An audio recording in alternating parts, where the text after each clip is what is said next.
Okay, so I'll just start from start to finish, basically the Mm-hmm. process I do. So there's modeling, which is essentially what I'm doing right now, modeling slash sculpting.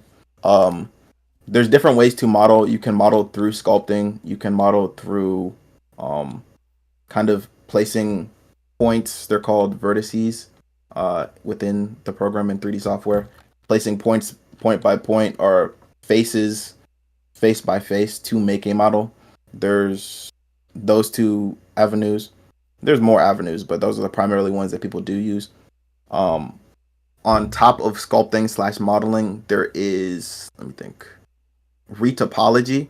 I could explain this. This is a little more complicated. Mm-hmm. Retopology is basically, I don't know if you're showing the screen, but if you look at this, it's a lot of points. These are called vertices, but it's a lot of points being used. And the more points slash vertices you have being used by a model, the harder it is on the computer to render out.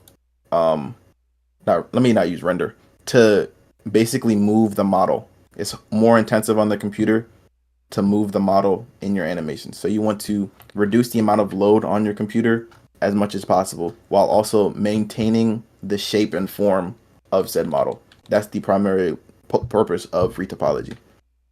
So people after sculpting, they retopologize the model in order to make it easier on the computer, easier on the animator to actually move the model. After retopology, a lot of the times they do texturing. So texturing is basically just the way a model would look. So the skin on a model, um, like the leather on some clothes, rubber on clothes, they all have a different type of look based on the type of texture that they have. So the purpose is to find the best texture that fits what you're aiming for. There's that. Mm. Then after texturing, there is there's a couple other things, but texturing, then it comes rigging. Rigging is essentially just putting bones on a body in order to make it move correctly.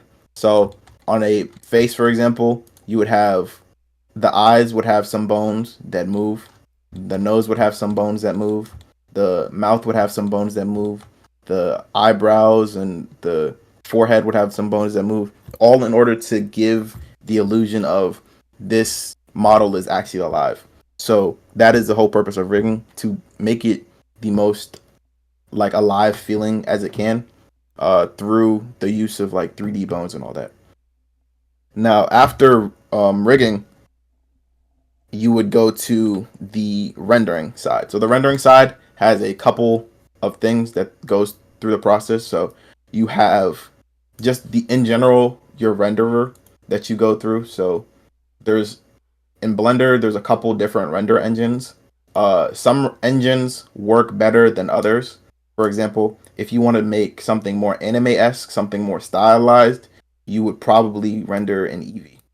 If you want to make something more photorealistic, something that looks like something that looks like it exists in real life, you would use cycles. Okay. Uh, so there's those two things.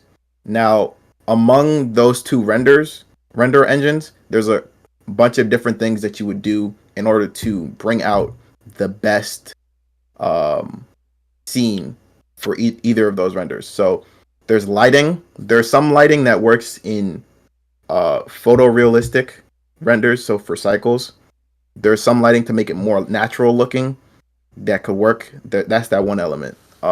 There's shadows as well. Uh, in the same vein for Eevee, there's some lighting that does not really work in like a cartoon slash anime style feel because it's not bright enough.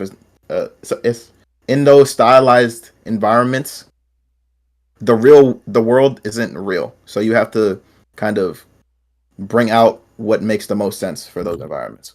And then lastly, there's compositing, and compositing is essentially what you can do in Blender or you can do in your post processing program. So After Effects or DaVinci Resolve or whatever editing program that you use.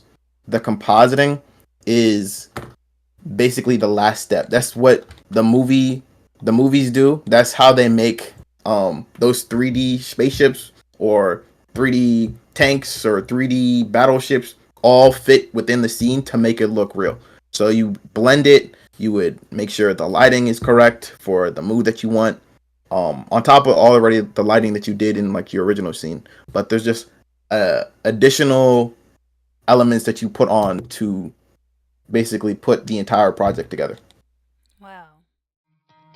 You could try to play, but you're never gonna beat me. Look the other way, what I'm doing ain't easy. Bloody hands stained from the people who deceive me. Muddy hands break through the chains, go free me. Looking for change, looking for pain. Pulling a mob, pushing a train. I'll never stop, stick to a lane. Pick up the pieces and go rearrange. I'll be the best above all the rest, put me to the test and expect nothing less. You check as I'm chess, what's happening next? Yeah. He got the venom, a tangible weapon, no coming in second. This life is a lesson. He got a new engine from pain, that's a blessing. New focus, no guessing, just bold and obsession. All in his possession, you got their attention, not leaving.